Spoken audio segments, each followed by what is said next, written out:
And we are back at Barber Motorsports Park, where the clock has now started for the 10-minute time attack session that will be the top 20 Supersport riders based off of their performance, the combined performance of Q1 that was yesterday. So they'll get an extra 10 minutes that will set the grid. So even though Stefano Mesa had a great second qualifying session there, the sun's out, Roger, this session is going to set the field.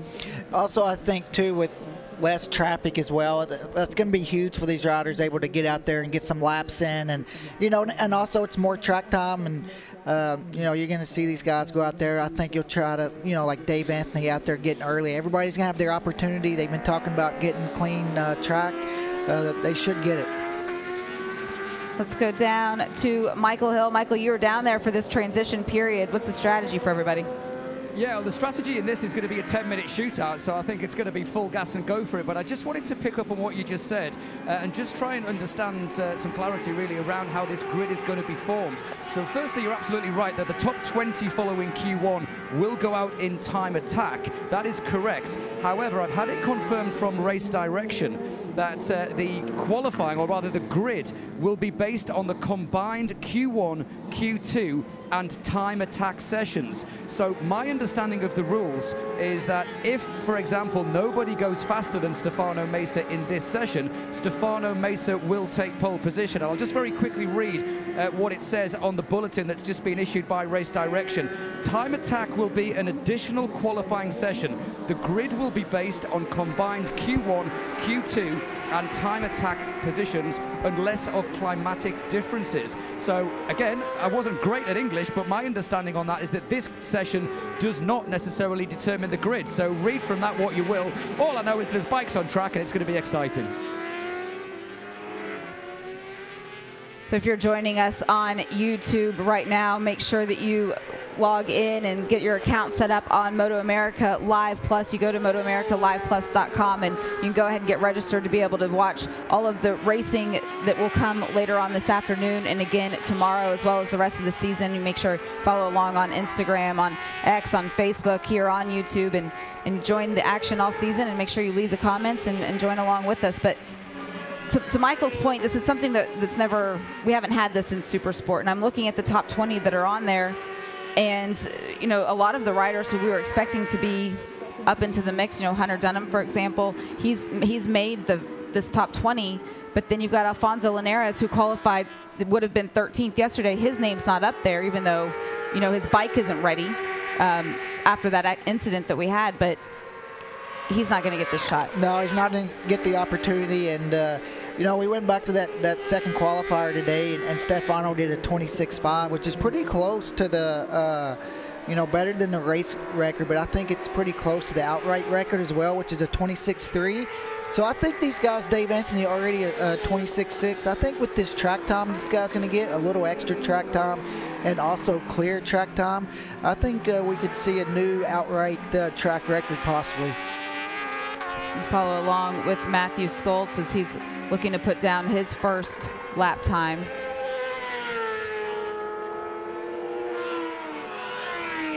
Matt struggled a little bit in that second qualifier. I'm not sure if he's maybe stayed on the same set of tires the whole time, but a little bit outside that top 5, not after yesterday we, being second. So we're going to see if maybe he was just out on old tires or struggling with something today.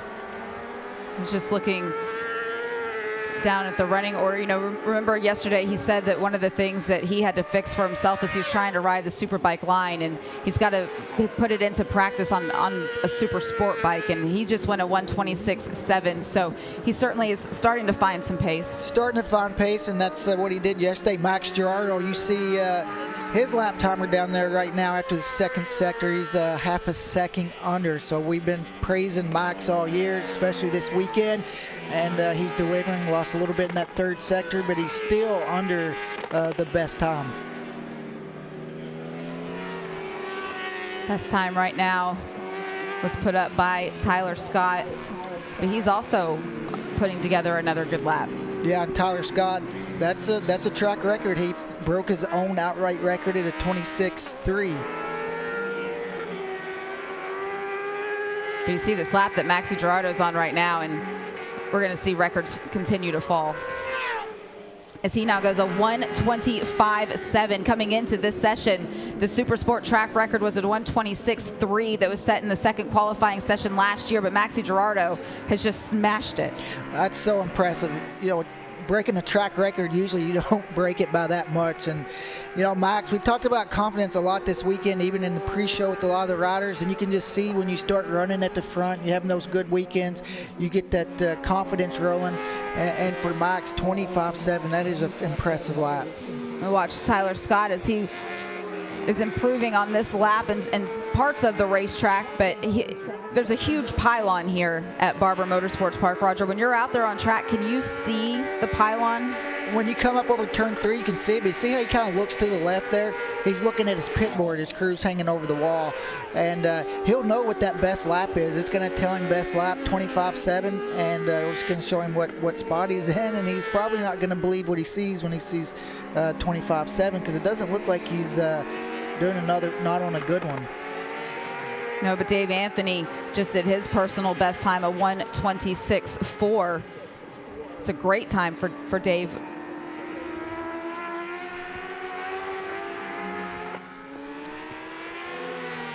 See Matthew Skoltz, he went quicker in that first sector, but it's those dots connecting everything together. Now he's in that fourth sector where the last lap he lost a little bit of time. Once comes up over this hill right here, you see at the bottom the fourth sector should pop up pretty quick. Really good sector there. He actually gained a 10th back. See here these long right-handers. I think this is where for the Superbike, changing his riding style through here, getting this good run, carrying that momentum on the Supersport bike through this last corner. Right now he is setting 5th, but looks like he can move up. Going back and looking at the results from that second qualifying session, Stefano Mesa, he was a 1:26.58. Here in this time attack, he's gone a 1:26.52. So he was able to improve what he was so happy with at the end of that second qualifying session. But it still has him back in 5th place. It seems like the other guys have able to go a little bit quicker than they went. You know, as you mentioned, how he did that 26.5 in that second qualifier. Just hasn't been able to find that little bit more that the guys in front of him have been able to find.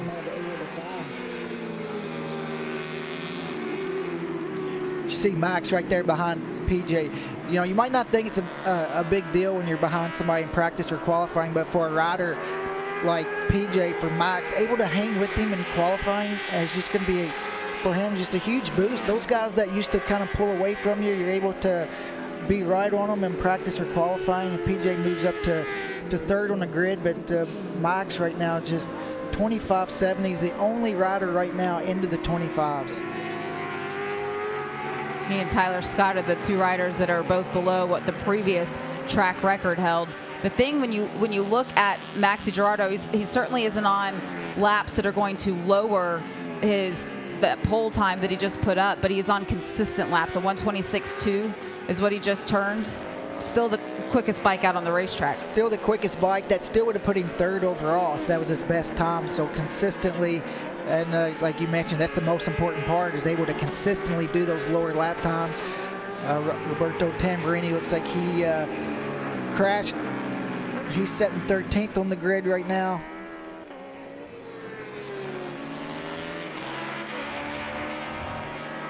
I'm watching PJ Jacobson, his last lap, that 1:26.4, that was the best one that he has had in this time attack session.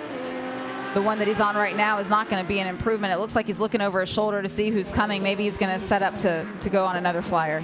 Yeah, and I think he's done with the clock at 0, and he must be pretty happy with where he's at.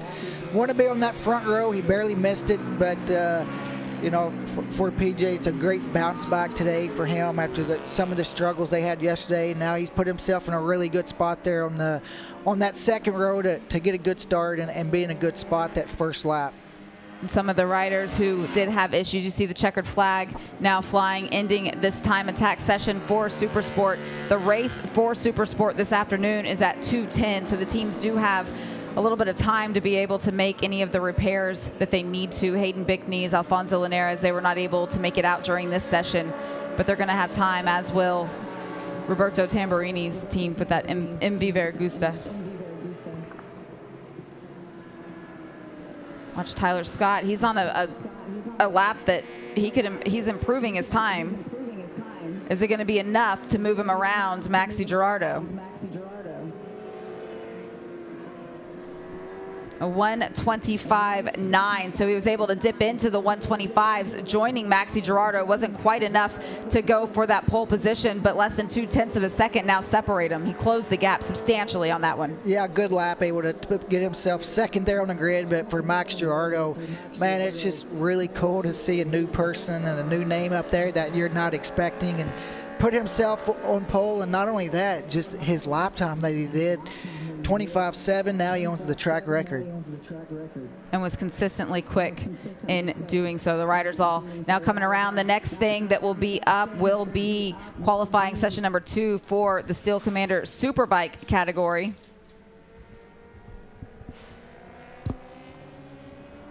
That will be a 30-minute qualifying session for those competitors. And we saw the times drop, so this is going to be a good session for Superbike. Let's take a look at the results from this time attack. You see Maxi Girardo.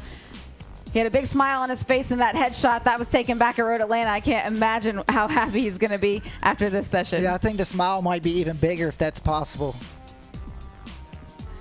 You see Tyler Scott, Matthew Skoltz rounding out the front row. PJ Jacobson able to recover from that accident yesterday, take advantage of all of the track time, find his pace, put some laps underneath him. Dave Anthony starting in the top 5. Stefano Mesa's right there, as well as Blake Davis. Teague Hobbs was able to recover, and then Jake Lewis rounding out the top 9. We're going to step away and take a quick break as we get ready for Steel Commander Superbike qualifying session 2. We'll be back. Steel Commander Corp provides the most durable and affordable solution for all of your steel building needs. Discover the range of possibilities with a clear span design, maximizing maneuverability and versatility to create a custom design space that will offer peace of mind for the road ahead. Purchase a ticket to a MotoAmerica race and get 10% off your next building project. Call us at 844-722-4766 for the building solution you have been waiting for.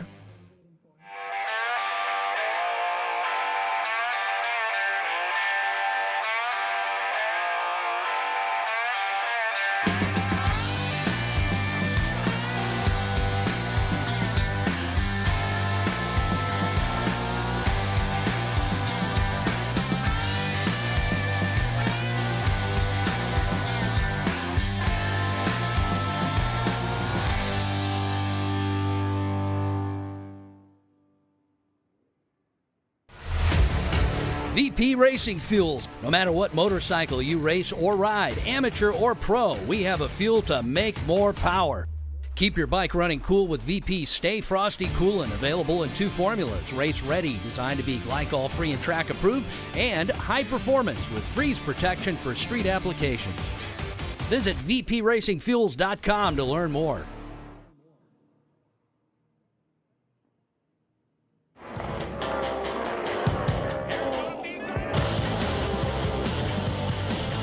Neck and neck they go between Beaubier and Herron.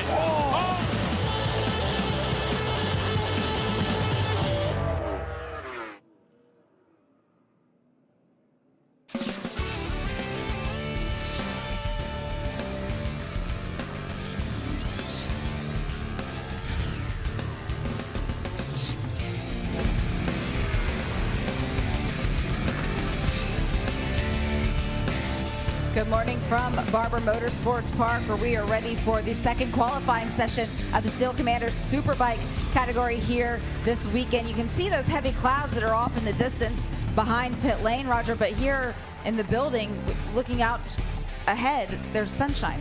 Yeah, it looks like half part of the track is cloudy, another half has some sun, and we just finished up with the Super Sports session, and we've seen track records being broke. So I think, you know, with the sun out, it looks like track conditions for these Superbike guys is going to be perfect.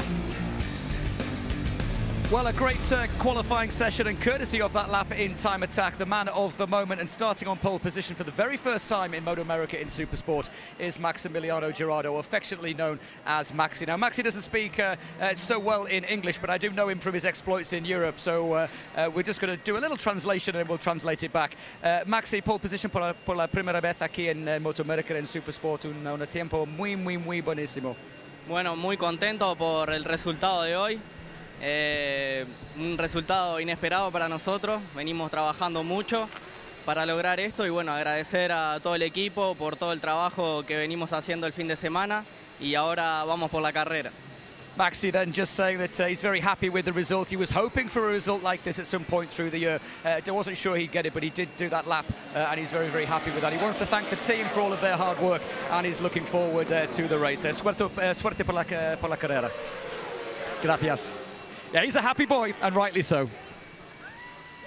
What a great result for him, and we had talked about it over the last couple of races, Roger, starting at Daytona, that we were expecting to see him at the top of the charts, but this early on in the season, maybe it's a little earlier than anyone expected. I mean, can you believe it? Just a couple races ago, he was in the B group, and then for him, I mean, it's just really not only for him but that team, Top Pro Racing. You know, first full year with the really big team. Superbike yesterday, top 5 on pole today in Supersport. So it's just the riders get a lot of credit, but the crew and that team that they've put together, they deserve a lot of credit as well. As you hear the bikes, you see the bikes out on the racetrack right now. That is Superbike getting up to speed. These are the results from the first qualifying session yesterday. Cam Beaubier leading the way at 1:22.4. He was 8.5 tenths ahead of Loris Baz, who was in second place. Sean Dillon Kelly, part of that top pro group, rounding out the top 3. Yeah, you see Josh Hamm there, 9 tenths back. Jake Gagne, a little bit unexpected yesterday morning. He led that actual first practice. Bobby Fong, another solid weekend for him. Ken Peters. Chavi Flores filling in for Richie Escalante. I think should be a big session for him, getting some track time yesterday and able to sit with the crew and make some changes and really think about it. And JD Beach there, last man on the 3rd row right now. Going back to the top pro motorsports discussion, you see Sean Dillon Kelly there having that great session yesterday. I rode in to the compound with him this morning on the tram that's here at Barber Motorsports Park, and he said that, you know, he really can't say enough about that whole organization. And even though they have so many bikes in different categories, everybody is able to compartmentalize what their jobs are, but then all underneath the same canopy, they all get along so well, and it really is just like a big family atmosphere. And that's just the thing. I mean, you can see Sean, you see all the riders smiling and having fun, and also it's about hiring the right people, and they went out and hired some really good personnel, and the results are showing it, and I think they're just gonna grow from there. You see Cameron Beaubier, he was at the top of those charts yesterday after that first qualifying session. Right now, I mean, you don't see him in the mix because he's still on his first lap of it. He's just getting up to speed after leaving pit lane. And for Cam, he kind of put that lap in toward the end of that session there, went out and got a really good lap and was able to go quite a bit quicker than the other guys. And, you know, looking at the lap time from yesterday, it was close to the race lap record. See Josh Herring on screen. Also, you can see under there, Jake Gagne is on a good lap. Loris Baz, a great day for him yesterday as well. We mentioned Jake Gagne. It's a very different strategy for this session than what we saw yesterday. He didn't go out and put in a lap early. He spent a lot of time on pit lane during that qualifying session, leaving us scratching our heads wondering what was going on. Cam Peterson, a 1:23.5. It's a great lap for him. Yesterday he was a 1:23.7, so he's already lowered his time from yesterday after just 2 laps. So Chavi there, that gravel, you can see how thick it is. You got to be real easy on the throttle and make sure that you don't, you know, if you really give it a lot of gas and try to get out of there, you could bury the bike. So you got to be pretty smooth. Corner workers, been praising them all weekend. Their tough job and how hard they're working there right on the spot to help those guys out. And, you know, speaking to Jake Gagne, it just looked like they were struggling a little bit with something yesterday because he did spend so much time on pit lane, was pretty far down the list the whole session. So it was just weird to see, right? Just because he's been so fast and goes out and gets up to speed and usually puts a lot of laps in. Just looked like there was something that they were trying to work through. You see Loris Baz in that 76 Ducati, and what you don't see around Loris is Josh Herron, and that's different. Oh, there's Josh right behind him. He was just a little further back. These two every session so far this season, Road Atlanta, and then all of the sessions here, they've gone out together, they've stayed together, and they've worked together to be able to improve their lap times. And both of those two really, whether it's working together or what they're doing, they're able to, every session they're able to get out and get up to speed really quick. And I don't know if that's something that they're working on together, but they're definitely able to get out and consistently be inside that top four beginning of a lot of these sessions. There's Sean Dylan Kelly on that top pro BMW. He's down the order right now, but he's starting to improve his sectors. He's on a good lap right now, 3 personal bests, so this will be a good lap time for him. This is a fairly long session there, Roger. 30 minutes for the second qualifying session, and we're in just the opening few minutes of it. Yeah, and it's right in the beginning, and a lot of the, there's so much work for these guys to do on these bikes. They need a little extra time to make those changes. We see JD Beach here on screen yesterday. Definitely did not have the day that he would have liked. He was down there in 9th, really outside the top 10 there for most of the session, so I think today could be a big rebound for him. And, there's going to be a couple tough races for him early on, not being in Superbike the last couple years. He did do the last 3 races, but just being off for a long time from one sport, it's going to take a while to come back and just be consistently there at the front every weekend. Yeah, that's a valid point, Roger. JD Beach obviously not riding here at Barber for a little while, but the shots that we just saw as we looked at Bobby Fong, who's had a great start to the season. Sean Dylan Kelly, how impressed are you, Jamie and Roger, at how he has adapted to Superbike? We know how quick he is. He's a former Supersport champion here. There he is now back on track. Look at that style. He's coming back from 2 seasons on the world stage on Moto2 bikes, which are very, very rigid chassis, very, very different beasts. He looks like he's been riding Superbikes for years. That was part of that conversation that I had with him earlier this morning, and he said, it is a big learning curve, and there are a lot of things that he has to learn and figure it out, but just that team atmosphere, he said all of the right people are there, and everyone is so trusting of one another that we're able to work through things together, and it just improves it speeds up the pace of that learning. And he brought his crew chief with him that he won that Supersport title with, so I think that helps a lot, but definitely impressive. And to jump on, and there's so much to learn, and being brand new, and not only just for him and his crew moving up like that. So he's definitely been really impressive. We didn't know maybe Road Atlanta one race, could he back it up, and he certainly has done that.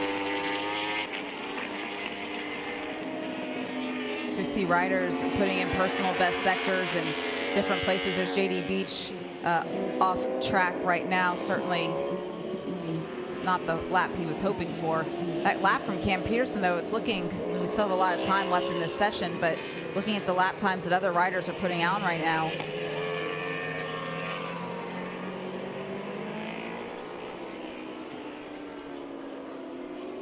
Early on in this session, even though it's a qualifier, these guys will be really working hard toward getting the race set up, and getting a certain amount of laps on the tires. We've seen some guys talking yesterday that they tried the harder tire and then they went to the soft, so they're trying to figure out which one is going to be better for that overall race.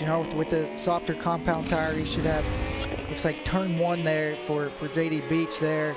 That gravel, they moved that fence back also to make it safer through there, and you can tell that was huge for JD. But with the softer tire, you're gonna have better grip early, but it could go off toward the end. With the harder tire, you'll have less grip early, but it should still be more consistent throughout the whole race. So you got to figure out which one is gonna be, the best for the whole race. The changing track conditions with the sun coming in and out, that impacts that choice that's made, and you can't predict the future, right? So you don't know what the track is going to be like later on this afternoon as you take a look at Hayden Gillum competing in multiple categories. So he's going to get a lot of track time. He might be one of the riders that's more familiar with the way that the track is going to change. Yeah, being out there this morning and, a little bit of a different bike. He talked about yesterday, the Superbike was really feeling great, but the stock 1000 bike, a little bit different, and there's kind of scratching his head a little bit. And yesterday for Hayden was really impressive. Top 10 for a while. He didn't end up there. So he's definitely got a little bit more track time than the other guys, and knows what the conditions are. And right now, I mean, you look right here on this split up into 8th.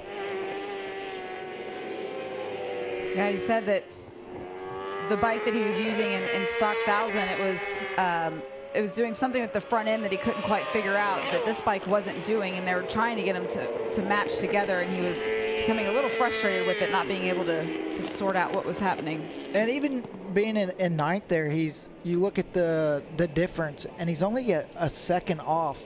You know, he did a 24.5. Cam Peterson's at the top of the board did a 23.5. He's only a second off, and that just shows you how close this championship is, the Superbike class is, only being 1 second off, and you find yourself down there in 9th. It can be discouraging sometimes, because you're like, man, I'm right there, but I'm still so far back. Take a look at Sean Dillon Kelly on pit lane. That is this crew chief that you referenced that he brought over from his Supersport championship that he won back with M4 XR Suzuki. That's Jeremy Toy. I mean, look at his body language, right? Like, he's just he couldn't be any more chill right now. And also, you kind of seen the hand signals there, and it looks like he's struggling with the front end. You know, the riders, when you watch them talk to their crews, they kind of give the hand impersonation of what they're feeling on the bike. Here's Cameron Bobier. It's his lap graphic there at the bottom of the screen. He's on a improved lap time for himself.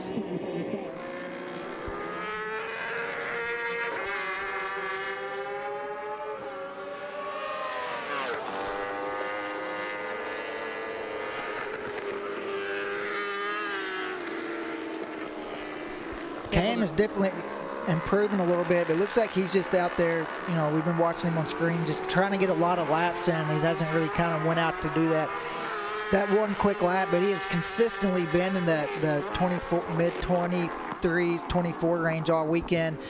Today he's out there, you know, doing 23.9s. His best time yesterday was a 22.4, so not where he's at yesterday, but you can tell he's just out there trying to do a long run and see how many of those consistent laps he can do. Yeah, he's on his 6th lap right now without having changed tires. So the lap that he just did was the best one that he's done this morning, and it was personal best in each of the sectors.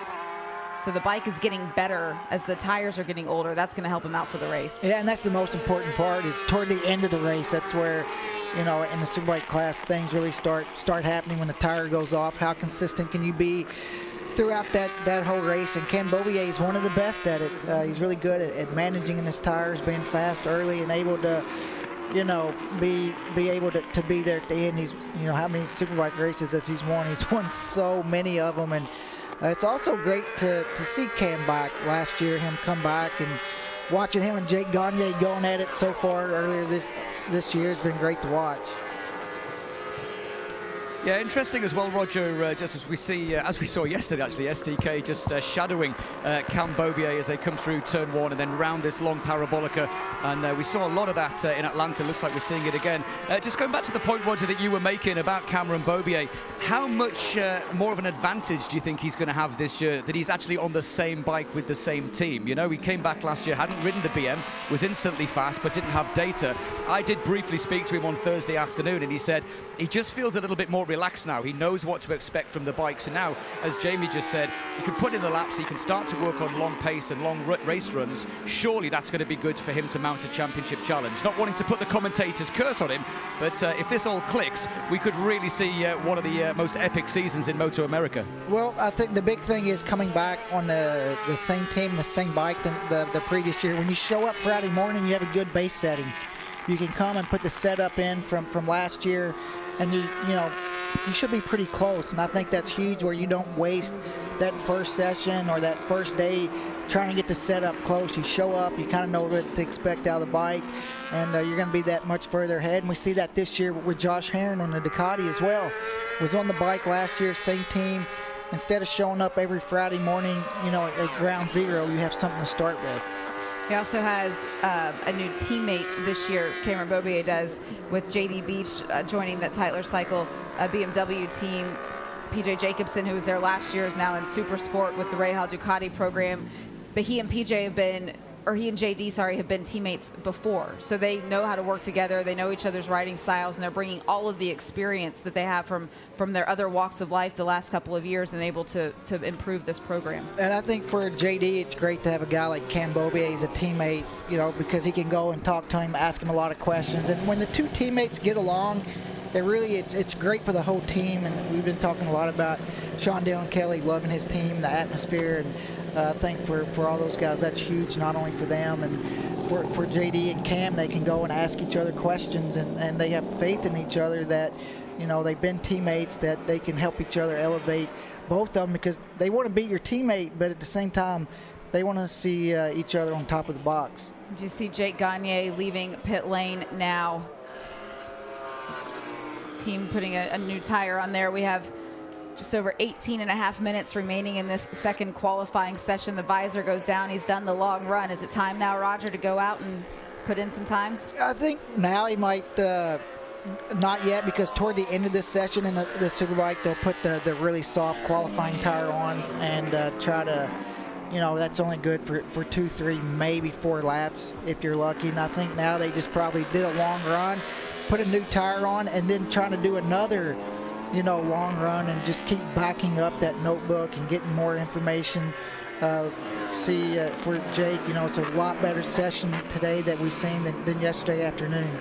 Bobby Fong on that number 50 Yamaha that you're seeing right now from Wrench Motorcycles. He's done the most laps in this session. He's working lap number 10 right now, so he's certainly working on that long run pace as well, and he finds himself in the top 5.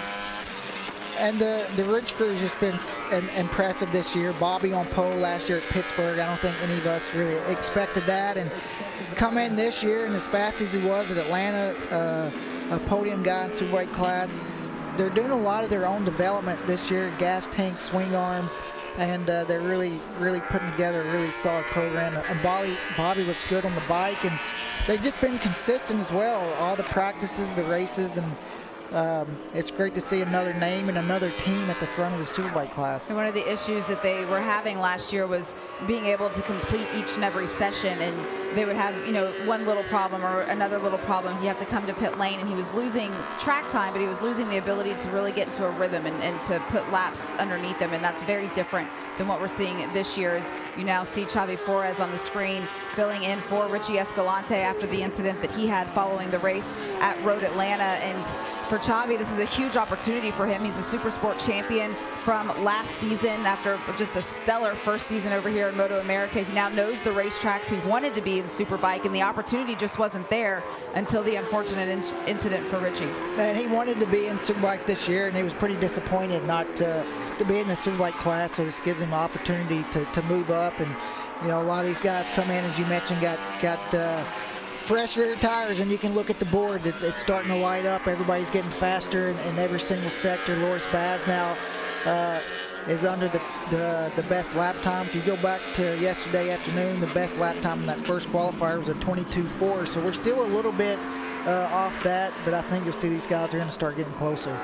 We're following Loris Baz, who's returning for a full season here in MotoAmerica. It was a goal of his after racing over here and then going back over to Europe, and now he wanted to come back, and Ducati said, okay, we'll put 2 bikes out there on the MotoAmerica Superbike grid for the first time ever in the 10 years of the MotoAmerica Championship, and he's been a great teammate with Josh Herron, the two of them, and they've been able to work together. So you now see JD Beach's bike on pit lane. JD is not. You see, well, maybe that's him right there in the back of the shot, but they're making some adjustments, Roger. Yeah, it looks like they're making some data adjustments, either engine braking, or there's so much they can do on these bikes. It can be less engine braking, more maybe wheelie control, traction control, and you know, for JD come in and you can tell the data guys what you're struggling with, and they can look on that computer and try to give you the best option that you have. And that's just so important for a guy like JD. It's another thing, not being in road racing for the last couple of years, is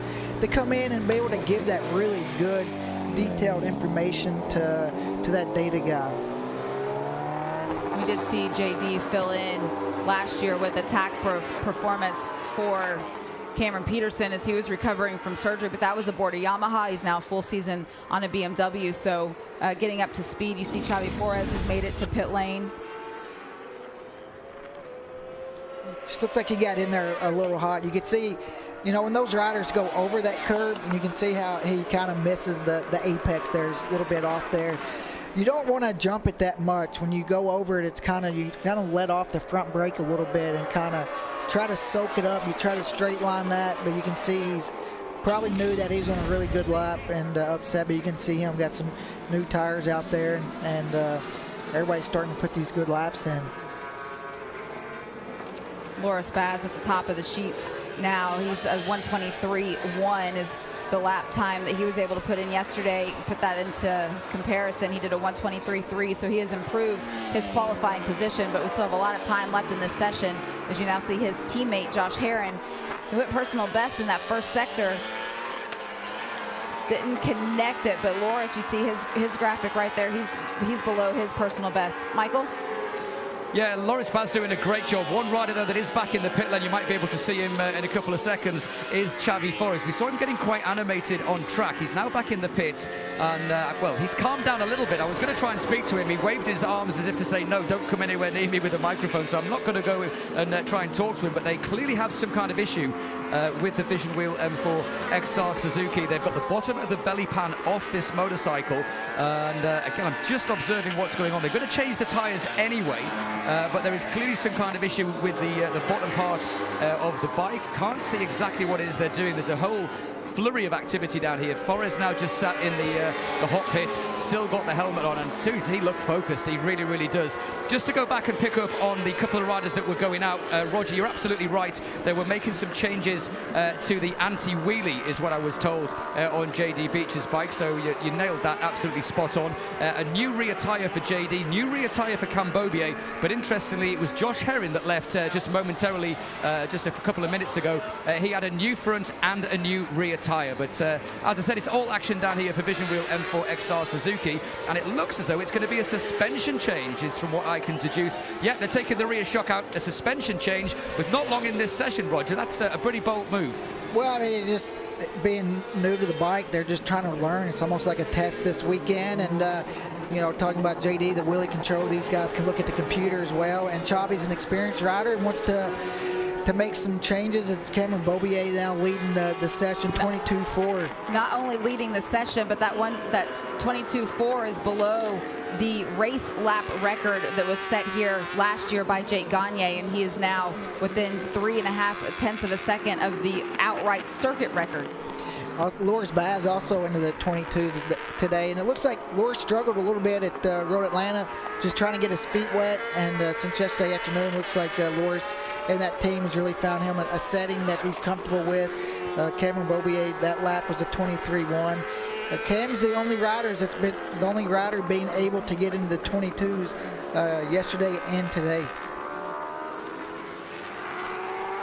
He's now out just putting laps on those tires. You said it when he came in before, that after doing that long run, he'd go out, perhaps do another fairly long run, and then come right back in at the end of the session and put on that super soft. And, you know, now they go out and they're able to get into those 22s, which is what I think he's going to try to run that pace early on in the race and see if he can, you know, break away and not get in the battle. And now he's going out there and he wants to see how many of those 22s or low 23s that I can do in a row. And that's a good point, because it's one thing to go out during these sessions and say, I'm going to go out on a long run. I'm going to see, you know, how the tires do at the end of the tire life on it. But if you're not pushing early, you're not going to be, those aren't results that you're going to be able to duplicate. It's not going to mean anything when you get to the race. You're 100% right. I mean, every time you're out there, if you're not going, you know, giving it your all, then you're kind of wasting your time. And you see now the pit lane is really getting busy. Everybody's coming in, getting new tires. There's only 10 minutes left in this session. Everybody wants to get out there and try to, you know, now it's kind of, when they come in at the end, about 10 minutes left, you kind of got what you got, and you're not going to be able to improve too much. The settings is, they did about all the changes they can make toward the end of this qualifier. Yeah, Loris Baz then has now come back into the pit lane. So too is his teammate Josh Herring. Both riders looking very, very calm. And I have to say, some real efficient work going on down here for the Warhorse HSBK team. New front and rear tyres now for Loris Baz. New tyres again going in for Josh Herring. We've seen these guys working together. I did briefly speak to Loris yesterday and also again this morning.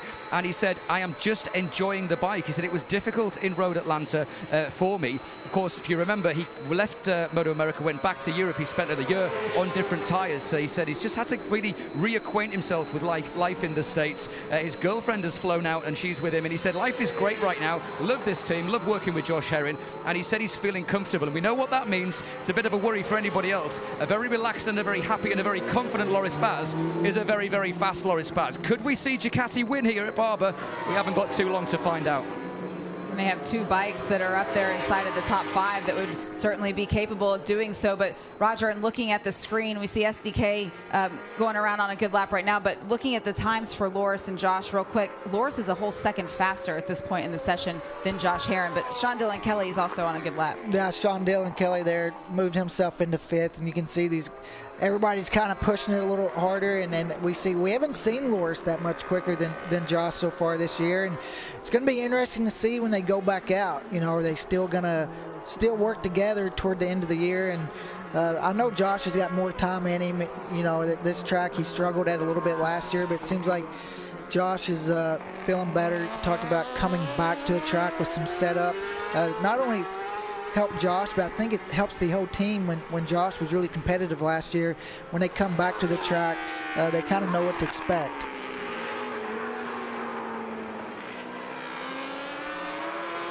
Continue to watch Sean Dylan Kelly inside of the top 5 right now, 1:23.7. That was his last lap. He's gone quicker in 2 sectors so far.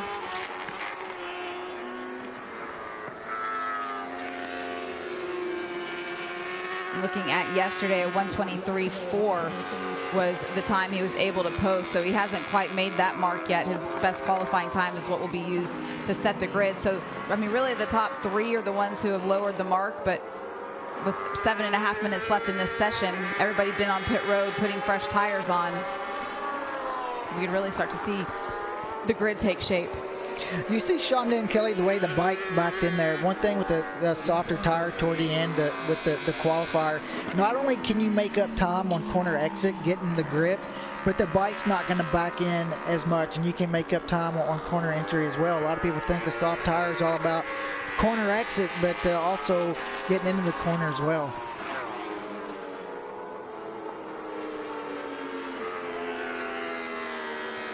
So watch Cam Peterson. He was quick early on in this session. He just came off of pit road. And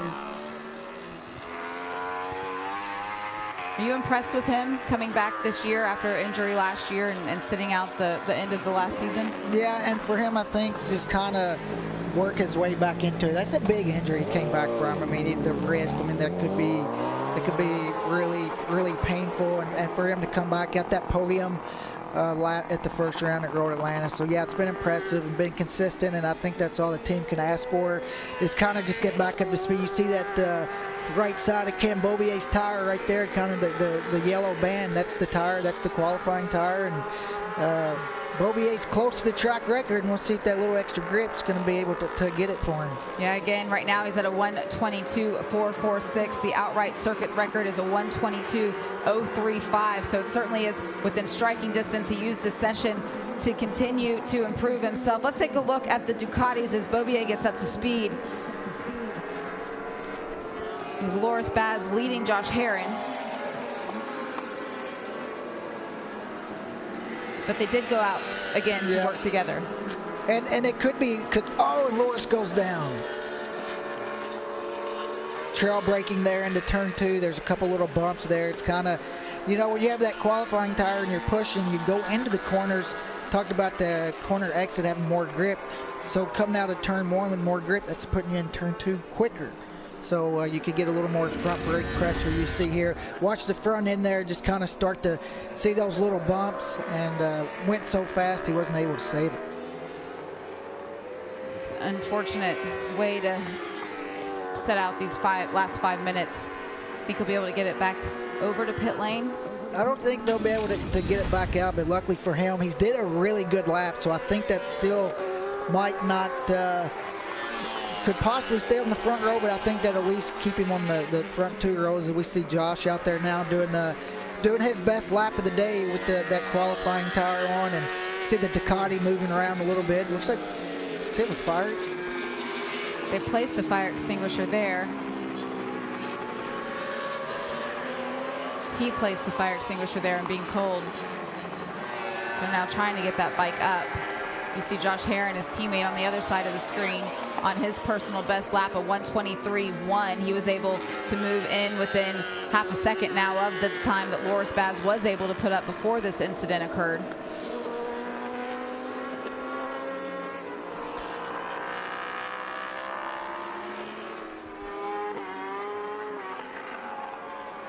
This is Cam Beaubier. This is his out lap from putting on fresh tires. He did both the front and a rear, so certainly setting up to be able to look to drop that time that he did early on. And I mean, it's just using every inch of the racetrack and the curb, and it, I love when we follow Cam Beaubier. He's on a qualifying lap right now, and he's so smooth, so talented. It doesn't really look like he's, he almost looks like he's on a Sunday cruise, and it's fun to watch. But we're going to see right now, he got 1 lap. The tires should be good to go, and see if he can go any quicker. If you look at the graphic that was up there showing all of his sectors, he didn't go any quicker in that final sector, which would then set him up to go quicker across start finish, but he went red there. Yeah, and now he got that 1 lap on the tires, and now he's going to be able to really push. The first sector, he's just a little bit under. The second sector coming right out of here should come up next, and we'll see what Cam can do. He's right on it. He's right on his best time, but he's got to find a little more if he's going to try to break the track record. He is 900ths below his personal best. We are up 3.5 tenths shy of the outright track record, so he still needs to find some more pace, but it's still a killer lap. And he has his teammate there right in front of him, so he's got a little bit of a carrot.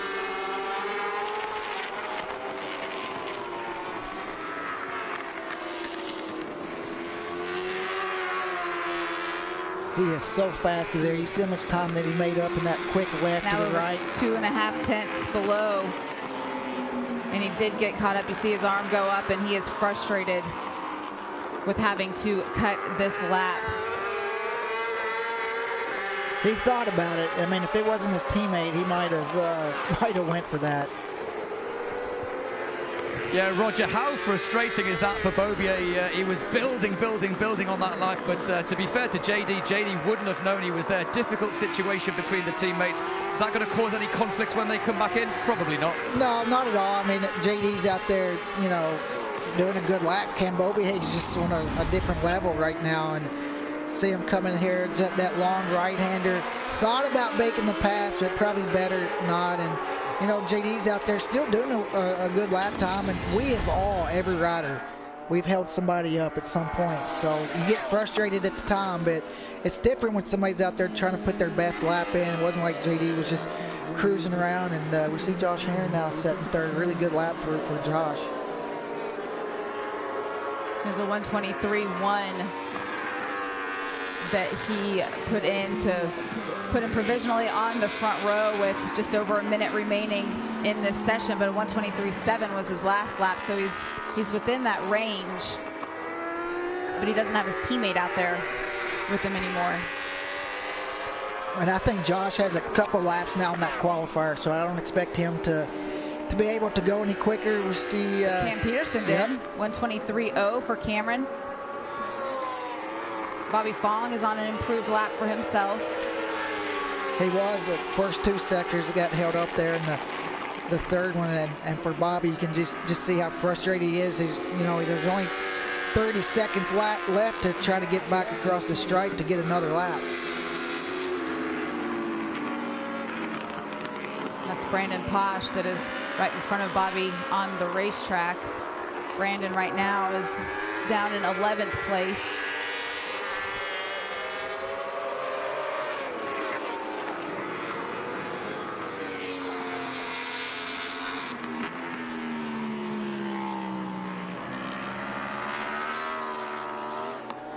going to be Jake Gagne's last lap.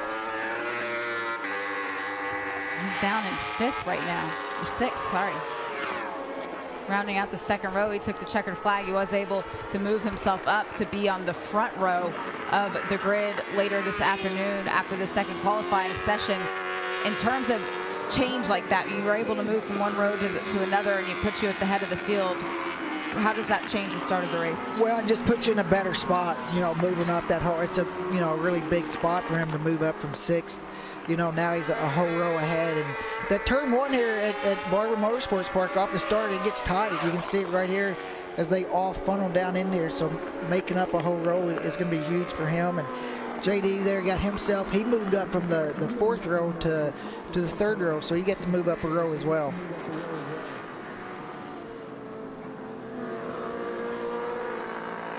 You see Cam Peterson, JD's teammates, coming back around and waving to the fans, taking a moment just to soak it all in. He's pole sitter 122.4, quicker than the race lap record that was set here last year. Didn't get to the outright lap record, but it was going to be close. He was right on it. He only had a couple corners to go, and you could tell Cam knew he was close and he wanted to finish that lap, but he's still going to be happy anyways. Mission accomplished, getting on pole. And not only that, he's just been, Cam looks like he has a little something today, this weekend, and that could be huge for him. We haven't talked about it much this week. 3 Superbike races this weekend, so you know it's going to be a big points weekend for all these guys. And for Cameron Beaubier, he gets to lead the field for all 3 of them. The grid won't change from race to race. You see them in the practice start zone right now.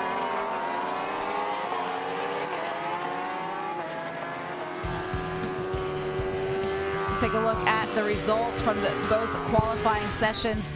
The way it will set the provisional grid is Cameron Peterson at 122.4, followed by Loris Baz and Jake Gagne making up the top 3. But Cameron Peterson being right there to lead off the second row with Josh Herron and Sean Dillon Kelly. Yeah, it looked like Sean Dillon Kelly wasn't able to go any quicker when they put that qualifying tire. Bobby Fong there, see him in 7th, and a great qualifier for Hayden Gillum there, 8th. Xavi Flores and his debut weekend here at MotoAmerica Superbike with M4X Star Suzuki in 10th. Brandon Posh is right there. Bryce Prince, that was another good session for him. See, Jake Gagne was a little bit off that session, but got himself in the front row today, so I think he's got to be feeling pretty good about that, but he knows he's got a little work to do if he wants to run with Beaubier. But Jake's able to get himself on the front row toward the end and just consistently getting a little bit closer to the front. See Loris Baz, it was a great lap for him before he had the incident later on in that session, so the team's got a little bit of work to do to get that bike back to race ready. He still learned a lot in the session, and he looked great early on. And he's fast. He's got to be feeling pretty good. Disappointed with the crash, and also he wasn't able to get that lap from the qualifier, but be on the front row, it's got to be pretty good. But Cam Beaubier, fast yesterday, fast today, setting on pole. All right, we're going to take a break. Make sure you're on MotoAmerica Live Plus to catch the rest of the action. We'll be back.